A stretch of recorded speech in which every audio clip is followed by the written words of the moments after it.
I did want to talk a little bit more about the economy. I think we're living through really interesting economic times. I think this is a period of time to really keep your eyes open and to monitor the situation. Things can deteriorate pretty quickly. There's a lot going on right now. We've talked about it. We've talked about the supply chain issues. Generally, right now, what we're seeing across the board is supply problems. There's demand. Demand is easy. But politicians, particularly on the left, always focus on demand. I mean, not just on the left, on the right as well. This is Keynesian economics. All they care about is what they call aggregate demand. So COVID hits. All we care about is that people have money. That money constitutes demand, because what are people going to do with the money? They're going to buy stuff with it. And there's never any focus on supply, which is, in my view, the whole point of economics. The whole point of the field of economics is to study supply, to study production and trade, which is supply. Demand is what is easy and self-evident. Demand is people have money, they spend it. You don't have to really encourage them that much, incentivize them that much. They're going to spend it. They're not going to sit on money. So we gave people money throughout COVID. They got checks. We paid them not to go to work. Indeed, we stopped them from going to work in many cases. We prevented them from working. So demand is there. Huge amounts of demand.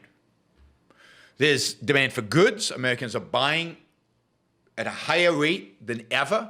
They're buying stuff, not using services, but they're buying stuff at the highest rate ever. And there's massive demand for employees. But there's no supply. The goods are not there. You want to buy stuff? Can't get it. Delivery times are long. You have to wait in line. They're talking now about these new MacBook Pros. It's going to take a while until they're available. The chip shortages, the computer shortages, the shortages of everything. The cargo ship shortages, because plenty of demand, because we've thrown money at the problem. But you see, the real issue in economics is the supply. The real issue is production.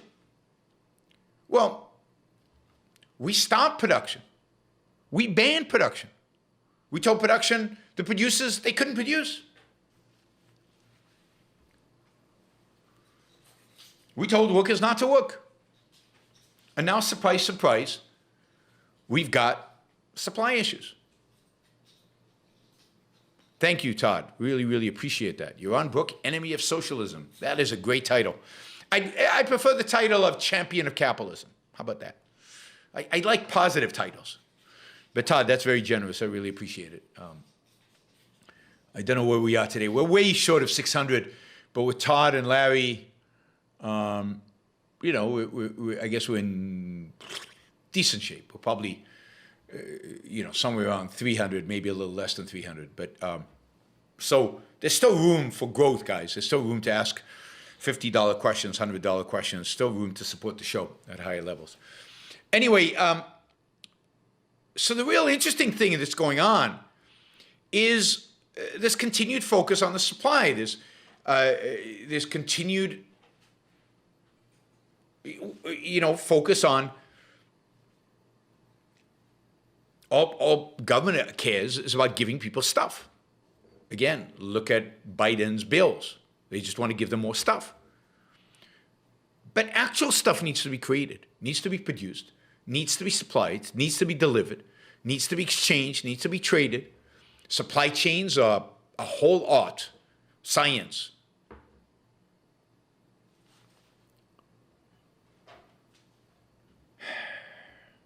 I mean, modern monetary theory. Remember modern monetary theory we've talked about in the past?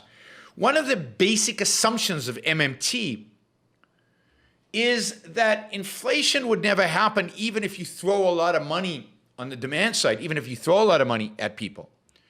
Because there is always slack in the economy. Slack is unused supply. And this is Stephanie Kelton, who's one of the big advocates and somebody who I've tried to debate, but she wants $20,000 to debate me. Anyway, Stephanie Kelton keeps saying there's always slack in the economy. Well, where is it? Where is this excess supply? Where is this excess production? It's not there. Unless you invest in it. Unless you incentivize it. Unless you leave it alone and don't shut it down, it's just not there. And even when it is there, it's not easy to ramp it up. So what happens when you have lots of demand and supply is constrained? What happens to prices? Well, the prices go up. The prices go up. Todd, wow, $200, thank you. Now we're at $460, so we just need 140 to get to our goal. But Todd is wow. Todd has changed my title now from enemy of socialism to advocate of capitalism. Thank you, Todd. So I'm going to go by the.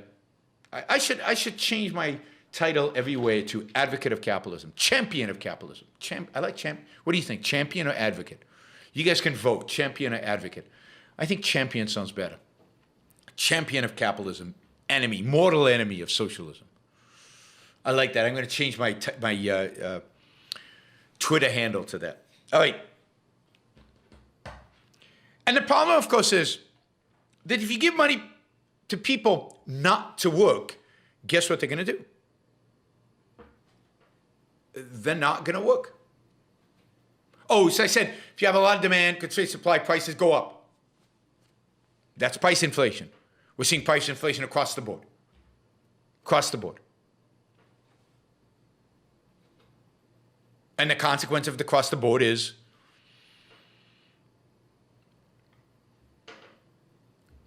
lower standard of living for all of us. We're stuck with dollars.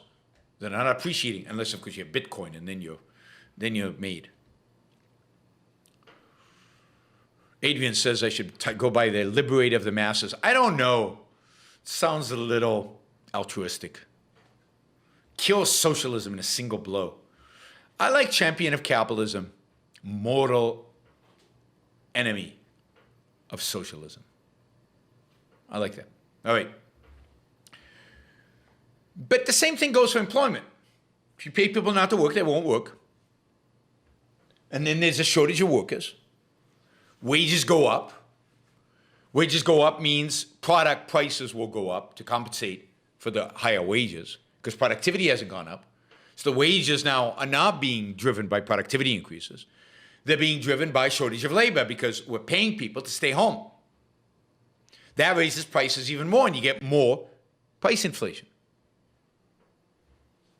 Right now, there are more than 10 million listed job openings. 3 million more than before the pandemic. So there's plenty of demand for goods. There's just not enough people working to supply them. Only 6 million people are looking for jobs. 10 million job openings. Many people have resigned. The Great Resignation is on. As people realize that in these circumstances, wages are going to go up. Now we'll just wait until wages keep going up. The number of people working overall in the economy has dropped by 3 million from 63% of working age population to 61.6% of working class population.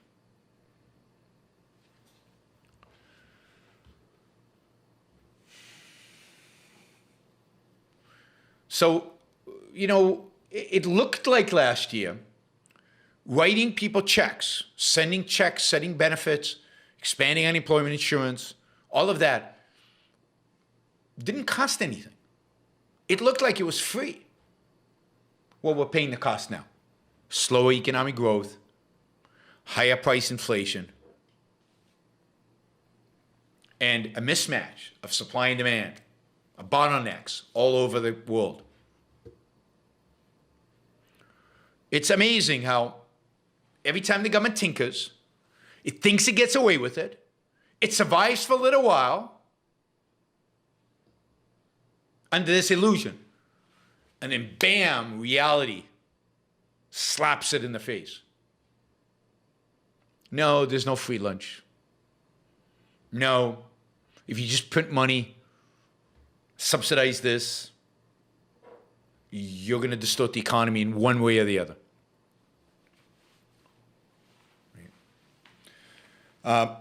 Anyway,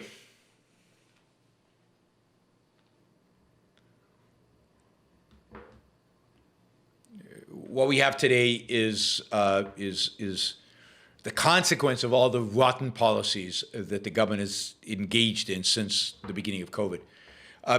Just in terms of this Biden proposal, just to give you one aspect of it, in terms of childcare, they want to subsidize childcare. So because there's a crisis, childcare costs are going up supposedly, and there's a crisis, and we want to build back better. So in order to build back better, we're going to give you an entitlement.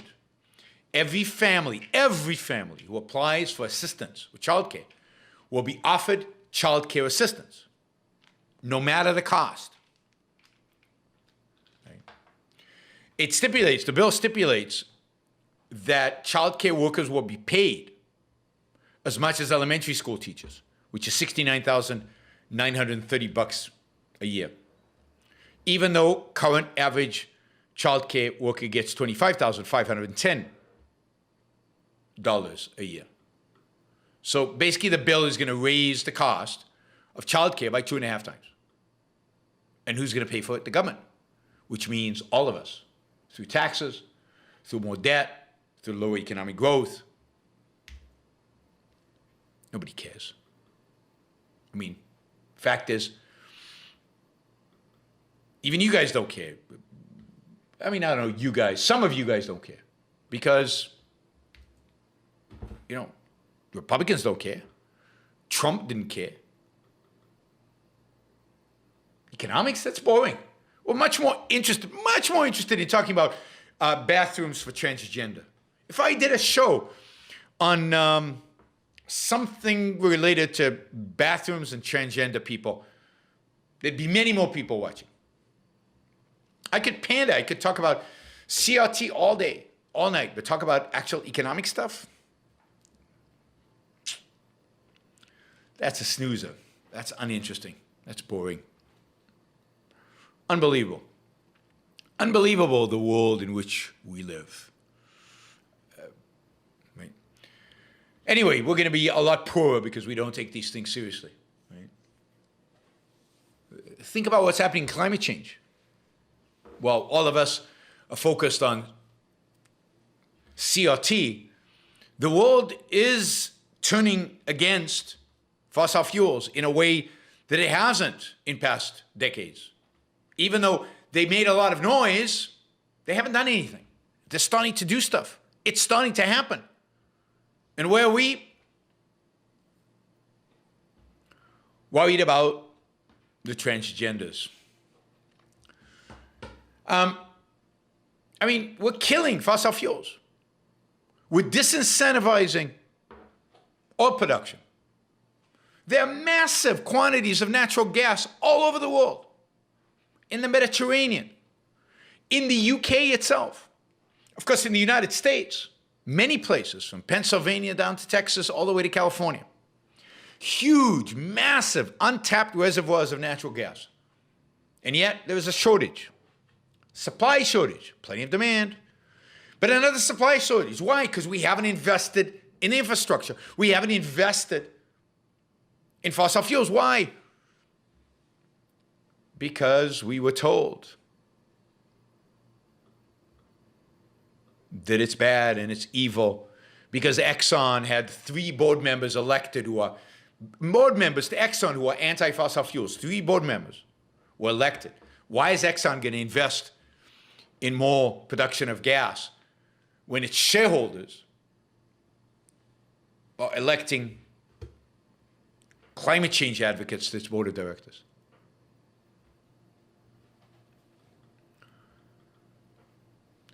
I mean, we're going to have a nasty winter this winter.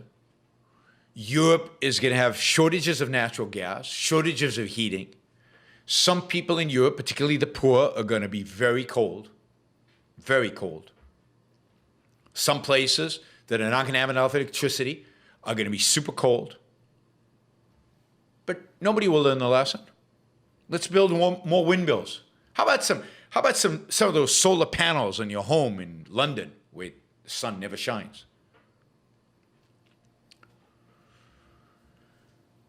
If we want to get this economy going,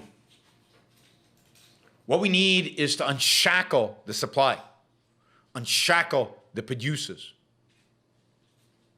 It's easy. How about a bill that bans government from intervening in where housing is being built, that allows developers to build anywhere they can buy land? How about getting rid of occupational licensing? That would increase supply. Occupational licenses reduce supply, reduce production, reduce availability of labor. How about reducing all the labor laws that make it so difficult to hire and fire people? What about the labor laws that require Uber drivers to be categorized as employees instead of contractors? These are the things that make infrastructure expensive. You don't need an infrastructure bill. You just need to get people off the producers' backs. Subways now cost $1 billion per mile. Not because subways need to cost $1 billion per mile, but because of the regulations, the unions, the contracting laws, the stupid, immoral Buy American provisions that Trump and Biden and all of these idiots have put together, the environmental regulations. There's no labor shortage in the world. You're worried about labor shortages? How about opening up our borders to immigrants? The immigrants desperate to come to America. They pay to come to America. Thousands of dollars. That could be your tax. Make it anybody who pays the U.S. government $5,000 can immigrate to the U.S. You'd raise a lot of money that way. Make it $10,000. It's stunning how easy it is to solve the economic challenges that we face right now. And how nobody in the entire political spectrum, nobody is proposing any of this. It's a joke of politics today. Status of the right, status of the left. Collectivists of the right, collectivists of the left. Socialists of the right, socialists of the left. There's no opposition. At least the Republican Party used to be an opposition party. They used to propose things that, okay, we're not ideal, not as good as I. You want to stop some of the bottlenecks in Los Angeles? How about getting rid of some of the zoning laws in LA that prevent containers from being stacked higher than 2 containers, one on top of the other? The Port of LA has such a restriction, or maybe it's Long Beach. Now, I think they've actually done away with that just for now as an emergency measure. But one of the reasons for the backlog and the fact that the ships can't get into the Port of Los Angeles is because there's no way to put the containers, because the containers are stacked one on top of the other. 2 at a time instead of 4, 6, 8 at a time. And you could go on and on and on about the absurdity and ridiculous nature of this. The vaccine mandates, the masks. Can you imagine? I don't know if this is true, but can you imagine working on the Port of Los Angeles with heavy machinery and having to wear a mask? Yeah, productivity would decrease. I mean, the stupidity is, and the lack of any kind of thinking about what the real, again, economics is about supply. Economics is about production. If I had to define the topic of economics, it would be the field that studies production and trade. Not consumption. Consumption is easy. Not demand. Supply. All right. By the way, I got a lot of that from the grumpy economist, one of my favorite economists, John Cochrane. You can find him at just put grumpy economist in Google and you'll find him. Great read. I highly recommend reading his blog on a regular basis. All right. Thank you for listening or watching the Yaron Brook Show. If you'd like to support the show, we make it as easy as possible for you to trade with me. You get value from listening. You get value from watching. Show your appreciation. You can do that by going to yaronbrookshow.com/support, by going to Patreon, Subscribestar, Locals, and just making a appropriate contribution on any one of those channels. Also, if you'd like to see the Yaron Brook Show grow, please consider sharing our content and, of course, subscribe. Press that little bell button right down there on YouTube so that you get an announcement when we go live. And for you, those of you who are already subscribers and those of you who are already supporters of the show, thank you. I very much appreciate it.